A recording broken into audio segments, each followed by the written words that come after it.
Heart failure क्या है? Body को ब्लड की जितनी डिमांड है, अगर वो हार्ट पूरी नहीं कर पा रहा है तो उसको हार्ट फेलियर बोल देंगे। दो वजह से हो रहा होता है ये। अगर वेंट्रिकल सही तरीके से कॉन्ट्रैक्ट नहीं कर पा रहा है तो उसको सिस्टोलिक हार्ट फेलियर बोल देंगे, और अगर वेंट्रिकल की फीलिंग नहीं हो पा रही है पूरी तरीके से तो उसको डायस्टोलिक हार्ट फेलियर बोल देंगे। दोनों वजह से क्या होगा कि ब्लड जो है वो बेकअप करके लंग्स की तरफ जाने लग जाएगा, जिसकी वजह से लंग्स के अंदर फ्लूइड का बिल्डअप होगा और कंजेशन होने लग जाएगा, जिसकी वजह से इसको कंजेस्टिव हार्ट फेलियर भी बोल देते हैं। कंजेस्टिव हार्ट फेलियर की वजह से मिलियंस ऑफ पीपल अफेक्टेड हैं। इनमें सब में यही हो रहा होता है कि बॉडी को जितनी डिमांड है ब्लड की वो पूरी नहीं हो पा रही होती है, और अल्टीमेटली पेशेंट की डेथ हो जाती है। बहुत सारी वजह है कंजेस्टिव हार्ट फेलियर की, लेकिन मोस्टली जो हो रहा होता है ये इस्चीमिया और वल्वुलर डिजीज की वजह से हो रहा होता है। ईच बीट या ईच स्ट्रोक के अंदर जितना अमाउंट ऑफ ब्लड वेंट्रिकल से इजेक्ट होगा उसको हम स्ट्रोक वॉल्यूम बोल देंगे। पर मिनट हार्ट जितनी बार बीट करेगा उसे हम हार्ट रेट बोल देंगे। और 1 मिनट के अंदर जितना अमाउंट ऑफ ब्लड वेंट्रिकल से इजेक्ट हो रहा होता है उसे हम कार्डियक आउटपुट बोल देंगे। हार्ट रेट को अगर स्ट्रोक वॉल्यूम से मल्टीप्लाई करेंगे तो कार्डियक आउटपुट आ जाएगा। स्ट्रोक वॉल्यूम जो है वो एवरेज 70 ml आता है लगभग। मतलब कि वेंट्रिकल एक बार कॉन्ट्रैक्ट कर रहा है तो 70 ml ब्लड को इंजेक्ट कर रहा होता है एक बार, एक स्ट्रोक के अंदर वेंट्रिकल। अगर हम हार्ट रेट को 70 बीट पर मिनट मान के चले तो कार्डियक आउटपुट जो है वो अपना आ जाएगा 4900 ml पर मिनट। एवरेज हम इसको 5 लीटर पर मिनट मान लेते हैं। वेंट्रिकल के अंदर टोटल जो वॉल्यूम आ सकता है ब्लड का वो होता है 110 ml। मतलब कि वेंट्रिकल के अंदर एक बार में 110 ml ब्लड स्टोर हो सकता है। लेकिन जब वेंट्रिकल एक बार कॉन्ट्रैक्ट कर रहा होता है, सिंगल कॉन्ट्रैक्ट करेगा या मतलब एक बार स्ट्रोक करेगा, तो टोटल 70 ml ब्लड इजेक्ट होगा वेंट्रिकल से। बाकी का जो 40 ml ब्लड है वो वेंट्रिकल में ही रह जाता है। अगर हम स्ट्रोक वॉल्यूम को टोटल वॉल्यूम से डिवाइड कर दें तो इजेक्शन फ्रैक्शन आ जाएगा। ये इसमें एवरेज अपना लगभग आता है नॉर्मल पर्सन के अंदर 64% के आसपास। बाकी इजेक्शन फ्रैक्शन जो है वो अगर 50% से 70% के बीच में आ रहा है तो नॉर्मल है। बाकी अगर 40 से 50% के बीच में आ रहा है इजेक्शन फ्रैक्शन तो फिर बॉर्डर लाइन पर है फिर ये। और अगर 40% से भी कम हो गया इजेक्शन फ्रैक्शन तो सिस्टोलिक हार्ट फेलियर हो गया है फिर तो मतलब। अब ये 40% से कम कैसे आएगा ejection fraction systolic heart failure के अंदर? नाम से पता चल रहा है सिस्टोलिक हार्ट फेलियर है। मतलब कि जब वेंट्रिकल कॉन्ट्रैक्ट कर रहा है उस टाइम पे दिक्कत आ रही है, वो कॉन्टैक्ट नहीं कर पा रहा है सही तरीके से। तो अगर वेंट्रिकल सही तरीके से कॉन्टैक्ट नहीं कर पाएगा तो वेंट्रिकल का जो स्ट्रोक वॉल्यूम जो है वो कितना हो जाएगा? कम हो जाएगा। वो अगर अपन एक बार को मान के चले कि 70 ml से 44 ml हो गया है तो इजेक्शन फ्रैक्शन कितना आएगा फिर? 40%, जो क्या है सिस्टोलिक हार्ट फेलियर के अंदर आ रहा है। नेक्स्ट डायस्टोलिक हार्ट फेलियर की बात करें तो डायस्टोलिक हार्ट फेलियर के अंदर जो स्ट्रोक वॉल्यूम है वो अभी तक कम है, लेकिन जो इजेक्शन फ्रैक्शन है वो नॉर्मल होता है, वो कम नहीं होता है डायस्टोलिक हार्ट फेलियर के अंदर। अब ये इजेक्शन फ्रैक्शन कम क्यों नहीं हो रहा है? क्योंकि इसमें स्ट्रोक वॉल्यूम के साथ साथ टोटल वॉल्यूम जो है वेंट्रिकल का वो भी कम हो गया है।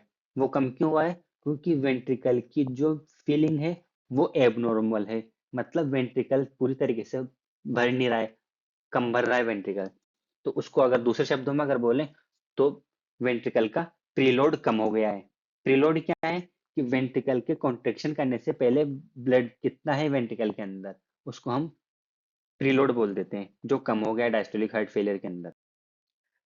फ्रैंक स्टर्लिंग मैकेनिज्म वेंट्रिकल के सिस्टोल और डायस्टोल के रिलेशन को समझा रही होती है। इसको ऐसे समझें जैसे रबर को जब खींचा जाता है तो खींचने के बाद जब छोड़ देते हैं रबर को तो वो वापस से अपनी पुरानी स्टेट में वापस आ जाता है। उसी तरीके से जब वेंट्रिकल की फीलिंग हो रही होती है, मतलब जब वेंट्रिकल डायस्टोल कर रहा होता है तो वो स्ट्रेच हो रहा होता है, और जब वेंट्रिकल की फीलिंग पूरी हो जाती है तो वेंट्रिकल वापस से कॉन्टेक्ट होकर अपनी पुरानी स्टेट में आ जाता है, जैसे रबर को खींच के छोड़ने के बाद रबर पुरानी स्टेट में आ जाता है। हार्ट फेलियर में राइट वेंट्रिकल भी अफेक्ट हो सकता है, लेफ्ट वेंट्रिकल भी अफेक्ट हो सकता है। अगर राइट वेंट्रिकल अफेक्ट होगा तो उसको राइट साइडेड हार्ट फेलियर बोल देंगे, और अगर लेफ्ट वेंट्रिकल अफेक्ट होगा तो उसको लेफ्ट साइडेड हार्ट फेलियर बोल देंगे, और दोनों वेंट्रिकल अफेक्ट हो जाएंगे तो उसको बाई वेंट्रिकुलर हार्ट फेलियर बोल देंगे। एक वेंट्रिकल से अगर कम ब्लड पंप आउट होगा, तो उसकी वजह से दूसरे वेंट्रिकल का भी हार्ट फेलियर हो सकता है। इसको इस तरीके से समझे कि left heart failure right heart failure कर सकता है और right heart failure left heart failure कर सकता है। लेफ्ट साइडेड हार्ट फेलियर को समझते हैं। Left sided heart failure mostly जो होता है वो सिस्टोलिक वाला ही होता है, जिसके अंदर वेंट्रिकल की पंपिंग अफेक्ट हो रही होती है। और ये भी क्यों होता है? मोस्टली मायोकार्डियम डैमेज हो जाती है, इस वजह से हो सकता है। मायोकार्डियम क्यों डैमेज हो रही है? इस्चीमिया की वजह से डैमेज हो रही है मायोकार्डियम। अब इस्चेमिक हार्ट डिजीज क्यों हो रही होती है? इस्चेमिक हार्ट डिजीज हो रही होती है कोरोनरी एथेरोस्क्लेरोसिस की वजह से। कोरोनरी एथेरोस्क्लेरोसिस को समझते हैं। कोरोनरी आर्टरी के अंदर अगर प्लाग बन गया तो उसको बोल देंगे अपन कोरोनरी एथेरोस्क्लेरोसिस।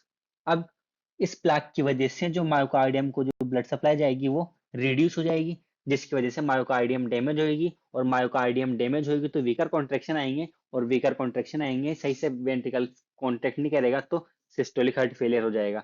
कभी कभी क्या होता है कि जो कोरोनरी आर्टरी के अंदर जो प्लाग बना हुआ है ये रप्चर हो जाता है, जिसकी वजह से कंप्लीट ब्लॉकेज आ जाएगा। और अगर ये कंप्लीट ब्लॉकेज आ गया तो क्या होगा कि यहाँ की जो मायोकार्डियम है उसके अंदर इन्फेक्शन हो सकता है। इन्फेक्शन की वजह से यहाँ की सेल की डेथ हो जाएगी और स्कार टिश्यू बन जाएंगे, और फिर और ज्यादा वीकर कॉन्ट्रेक्शन आएंगे, जिसकी वजह से वेंट्रिकल सही से और सिस्टोल नहीं कर पाएगा और सिस्टोलिक हार्ट फेलियर हो जाएगा। उसके साथ साथ नेक्स्ट किस वजह से हो सकता है ये? लॉन्ग स्टैंडिंग हाइपरटेंशन की वजह से भी हो सकता है systolic heart failure left side का। अब लॉन्ग स्टैंडिंग हाइपरटेंशन के अंदर क्या होता है? बेसिकली सिस्टमिक सर्कुलेशन के अंदर जो आर्टेरियल हाइपरटेंशन हो रखा है, अब इस वजह से वेंट्रिकल को पंप करना है अगर ब्लड ओर्टा में, तो ज्यादा प्रेशर लगाना पड़ेगा। अब वेंट्रिकल को ज्यादा प्रेशर लगाना पड़ेगा ओर्टा में ब्लड को पंप करने के लिए, तो वेंट्रिकल की क्या होने लग जाएगी?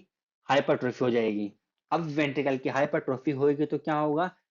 ऑक्सीजन की डिमांड बढ़ेगी वेंट्रिकल के अंदर। लेकिन हाइपरट्रोफी की वजह से क्या हो रहा है कि यहाँ पे जो वेंट्रिकल को ब्लड सप्लाई कर रही है कोरोनरी आर्टरी, वो भी स्क्वीज हो जाएगी, जिसकी वजह से और कम ब्लड मिलेगा वेंट्रिकल को, वेंट्रिकल के मायोकार्डियम को और कम ब्लड मिलेगा अब, जिसकी वजह से और ज्यादा वीकर कॉन्ट्रेक्शन आएंगे और सिस्टोलिक हार्ट फेलियर हो जाएगा। डायलेटेड कार्डियोमायोपैथी, इसके अंदर क्या होता है? वेंट्रिकल का जो चेंबर होता है ना वो ग्रो करके बढ़ जाता है और ज्यादा बढ़ जाता है, जिसकी वजह से वेंट्रिकल के अंदर स्पेस भी बढ़ गया, वॉल्यूम भी बढ़ गया, तो ज्यादा ब्लड आएगा वेंट्रिकल के अंदर डायस्टोल के टाइम पे। वेंट्रिकल की फीलिंग बढ़ेगी, जिससे वेंट्रिकल का प्रीलोड बढ़ जाएगा। अब वेंट्रिकल के अंदर ज्यादा ब्लड आ रहा है तो वो ज्यादा स्ट्रेच होएगा, और ज्यादा स्ट्रेच होएगा तो वापस से कॉन्ट्रेक्शन भी ज्यादा आएंगे। जैसे अपन ने फ्रैंक स्टर्लिंग मैकेनिज्म के अंदर पढ़ा था कि रबर को जितना ज्यादा जोर से खींचोगे उतने ही जोर से वापस से खींच के वापस आएगा। उसी तरीके से शुरू के अंदर तो फिर क्या होगा कि कॉन्ट्रेक्शन स्ट्रेंथ बढ़ जाएगी, लेकिन जैसे जैसे ज्यादा टाइम गुजरेगा वैसे वैसे वेंट्रिकल की वॉल जो होगी वो थिन और वीक होने लग जाएगी, जिसके बाद वेंट्रिकल के कॉन्ट्रेक्शन एकदम कम हो जाएंगे और सिस्टोलिक हार्ट फेलियर हो जाएगा। Next, left sided heart failure के अंदर डायस्टोलिक हार्ट फेलियर, जिसमें वेंट्रिकल की फीलिंग डिस्टर्ब हो रही होती है, लॉन्ग स्टैंडिंग हाइपरटेंशन की वजह से हो सकता है। जैसे कि अपन ने पढ़ा है अभी कि हाइपरटेंशन की वजह से हाइपरट्रोफी हो सकती है लेफ्ट वेंट्रिकल की। अब ये जो हाइपरट्रोफी हो रही है ये होती है कंसेंट्रिक हाइपरट्रोफी, जिसके अंदर जो न्यू सार्कोमियर बनता है वो पुराने सार्कोमियर के एकदम पैरेलल में बनता है, जिसकी वजह से वेंट्रिकल जो ग्रो हो रहा होता है वो अंदर की तरफ भी ग्रो होता है, जिसकी वजह से कि वेंट्रिकल के अंदर का जो स्पेस है वो कम हो जाता है। अब अंदर के स्पेस कम हो गया वेंट्रिकल का, तो वेंट्रिकल की फीलिंग सही से नहीं हो पाएगी, फीलिंग कम होगी, जिसकी वजह से डायस्टोलिक हार्ट फेलियर हो जाएगा। उसके अलावा हाइपरट्रोफी जो हो रही है कंसेंट्रिक, वो ओर्टिक स्टेनोसिस की वजह से भी हो सकती है। ओर्टिक स्टेनोसिस के अंदर क्या होता है कि ओर्टिक वॉल के वहां पर नेरोइंग आ जाती है, जिसकी वजह से कंसेंट्रिक हाइपरट्रोफी हो जाती है वेंट्रिकल की, क्योंकि वेंट्रिकल को ज्यादा जोर लगाना पड़ेगा यहाँ पर नेरोइंग हो गई है तो पुश करने के लिए ब्लड को, इस वजह से हो सकता है। इसके अलावा हाइपरट्रोफिक कार्डियोमायोपैथी की वजह से भी कंसेंट्रिक हाइपरट्रोफी हो सकती है, और जो हाइपरट्रोफिक कार्डियोमायोपैथी होती है ये जेनेटिक होती है। नेक्स्ट, रेस्ट्रिक्टिव कार्डियोमायोपैथी की वजह से भी डायस्टोलिक हार्ट फेलियर हो सकता है। रेस्ट्रिक्टिव कार्डियोमायोपैथी क्या होती है कि वेंट्रिकल की जो वॉल होती है वो स्टिफ और लेस कंपाइल हो जाती है इसके अंदर। अगर ये स्टिफ हो गई तो स्ट्रेच नहीं हो पाएगी पूरी तरीके से खींचेगी नहीं। और अगर वेंट्रिकल पूरी तरीके से स्ट्रेच नहीं करेगा तो वेंट्रिकल की फीलिंग सही से नहीं हो पाएगी, और वेंट्रिकल की फीलिंग नहीं हो पाएगी तो डायस्टोलिक हार्ट फेलियर हो जाएगा। हार्ट फेलियर की वजह से किडनी की जो ब्लड सप्लाई थी वो रिड्यूस हो जाएगी, जिससे kidney renin angiotensin aldosterone system को एक्टिवेट कर देगी और फ्लूइड का रिटेंशन बढ़ जाएगा। फ्लूइड का रिटेंशन बढ़ने की वजह से ब्लड वॉल्यूम बढ़ेगा और वेंट्रिकल की फीलिंग बढ़ जाएगी, मतलब प्रीलोड बढ़ जाएगा। और अगर वेंट्रिकल की फीलिंग अच्छे से हो रही है तो वेंट्रिकल ज्यादा स्ट्रेच करेगा, और वेंट्रिकल ज्यादा स्ट्रेच करेगा तो वेंट्रिकल का जो कॉन्ट्रेक्शन है वो भी और अच्छे से आएगा, जैसा कि अपन ने फ्रैंक स्टर्लिंग मैकेनिज्म के अंदर पढ़ा था। ये थोड़ी देर के लिए ही काम करता है सही से। लॉन्ग टर्म में फ्लूइड रिटेंशन की वजह से क्या होने लग जाएगा कि ये फ्लूइड जो है वो लीक करके एक्स्ट्रा सेल्युलर स्पेस में या फिर लंग्स में या फिर अदर ऑर्गन्स में लीक करने लग जाता है। अब क्या हो रहा है कि वेंट्रिकल से ब्लड सही से पंप नहीं हो रहा है फेलियर की वजह से, हार्ट फेलियर की वजह से। तो ब्लड जो है वो बैकअप होके पल्मोनरी वेन की तरफ जाने लग जाएगा, जिसकी वजह से पल्मोनरी आर्टरी की तरफ ब्लड का प्रेशर बढ़ जाएगा। अब पल्मोनरी आर्टरी में ब्लड का प्रेशर बढ़ गया है, प्लस पल्मोनरी वेन की तरफ जो है वो ब्लड बैकअप करके जाने लग गया है, जिसकी वजह से जो फ्लूइड है वो लंग्स के इंटरस्टिशियम में लीक होने लग जाएगा, जिससे पल्मोनरी इडिमा या फिर कंजेशन हो जाएगा।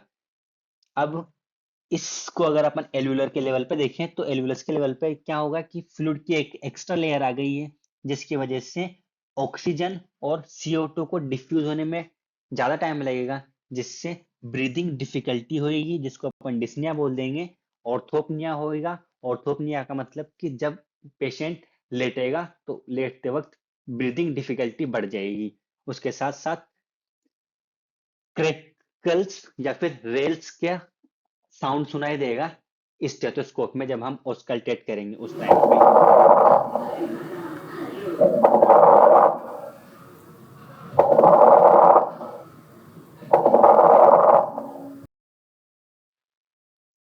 लंग्स की कैपिलरी के अंदर अगर फ्लूइड का बिल्डअप बहुत ज्यादा हो जाएगा तो कैपिलरी बस्ट आउट होकर रप्चर हो जाएगी, और ब्लड जो है वो कैपिलरी से लीक करके एल्वेलाई के अंदर चला जाएगा, जिससे अब जो एल्वेलर की जो मैक्रोफेज है वो उस आरबीसी को इनगल्फ कर लेगी और खा जाएगी।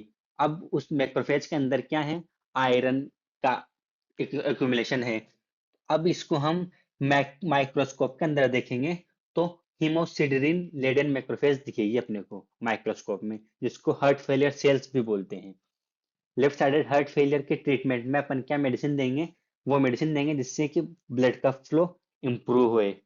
एस इनहिबिटर दे देंगे जो क्या करेगी, ब्लड वेसल्स को डायलेट कर देगी। उसके साथ साथ डायूरेटिक्स दे देंगे। डायूरेटिक्स क्या करेंगे, ब्लड का जो फ्लूइड का जो बिल्डअप हो गया उसको रिड्यूस कर देंगे। Right sided heart failure mostly left sided heart failure की वजह से होता है।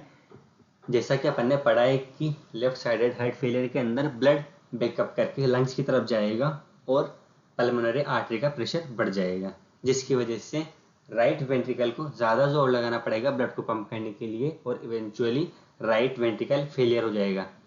यहाँ पर राइट वेंट्रिकल लेफ्ट वेंट्रिकल की वजह से फेल हुआ है, दोनों एक साथ में हो गए हैं, इस वजह से इसको बोल देंगे अपन बाईवेंट्रिकुलर हार्ट फेलियर।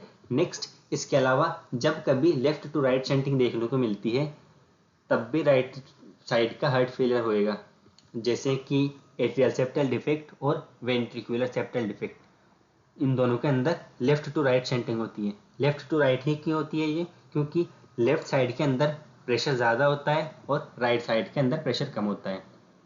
इस शंटिंग की वजह से क्या होगा कि राइट साइड के हार्ट में फ्लूइड का वॉल्यूम बढ़ेगा, जिसकी वजह से अब राइट वेंट्रिकल को ज़्यादा काम करना पड़ेगा, जिससे राइट वेंट्रिकल की कंसेंट्रिक हाइपरट्रोफी हो जाएगी। अब कंसेंट्रिक हाइपरट्रोफी की वजह से राइट वेंट्रिकल प्रोन हो जाएगा इस्चीमिया के लिए।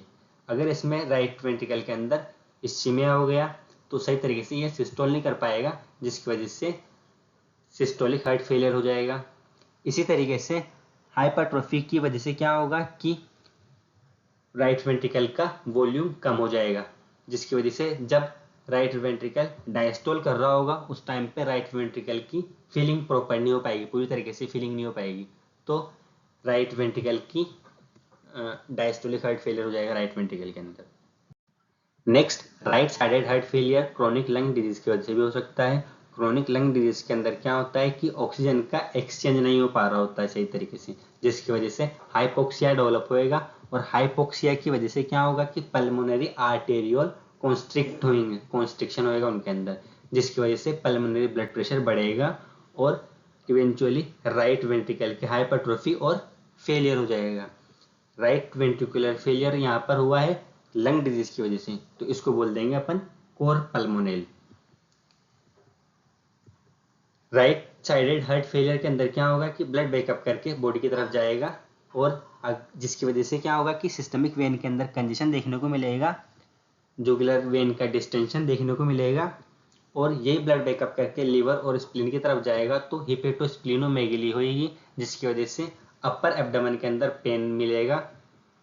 अगर ये कंजेशन लीवर और स्प्लीन के अंदर लंबे समय तक रहा तो सिरोसिस और लीवर फेलियर देखने को मिलेगा अपने को। ये हार्ट फेलियर की वजह से हो रहा है तो इसको अपन बोल देंगे कार्डियक सिरोसिस। ब्लड बैकअप करके पेरिटोनियल कैविटी में जाएगा तो असाइटिस होएगा। इसके अलावा जब खड़े रहेंगे तो लेग्स के अंदर एक्स्ट्रा सेलुलर स्पेस में फ्लूइड लीक करके जाएगा, जिसकी वजह से पिटिंग इडिमा देखने को मिलेगा। खड़े रहेगा जब आदमी उस टाइम पे लेग्स में, और जब लेटेगा तो सेक्रम के अंदर इडिमा देखने को मिलेगा। राइट साइडेड हार्ट फेलियर का ट्रीटमेंट भी लेफ्ट साइडेड हार्ट फेलियर के सिमिलर सा ही होता है, क्योंकि mostly right sided heart failure जो है वो लेफ्ट साइडेड हार्ट फेलियर की वजह से हो रहा होता है। एस इनहिबिटर देंगे, डायूरेटिक्स दे देंगे। हार्ट फेलियर के अंदर या तो क्या होगा कि मसल वॉल स्ट्रेच और थिन हो जाएगी, या फिर मसल वॉल थिक और इस्चेमिक हो जाएगी। दोनों कंडीशन के अंदर क्या होगा कि हार्ट सेल इरिटेट होएगी और अरिथमिया डेवलप हो जाएगा। अब अरिथमिया क्या करेगा, इस कंडीशन को और वर्स कर देगा, क्योंकि इसके अंदर दोनों वेंट्रिकल एक साथ में कॉन्टेक्ट नहीं कर पा रहे होते हैं। इसके लिए क्या करेंगे कि कार्डियक रिसिंक्रोनाइजेशन थेरेपी पेसमेकर लगा देंगे, जो क्या करेगा दोनों वेंट्रिकल को एक साथ में कॉन्टैक्ट करवाएगा और कंडीशन को थोड़ा सही कर देगा। इसके अलावा वेंट्रिकुलर असिस्ट डिवाइस की भी जरूरत पड़ सकती है, जिसको वीएडी बोलते हैं, जो ब्लड पंप करवाने में हेल्प करता है। इसके अलावा सीवियर कंडीशन में एंड स्टेज में हार्ट ट्रांसप्लांट की जरूरत पड़ती है।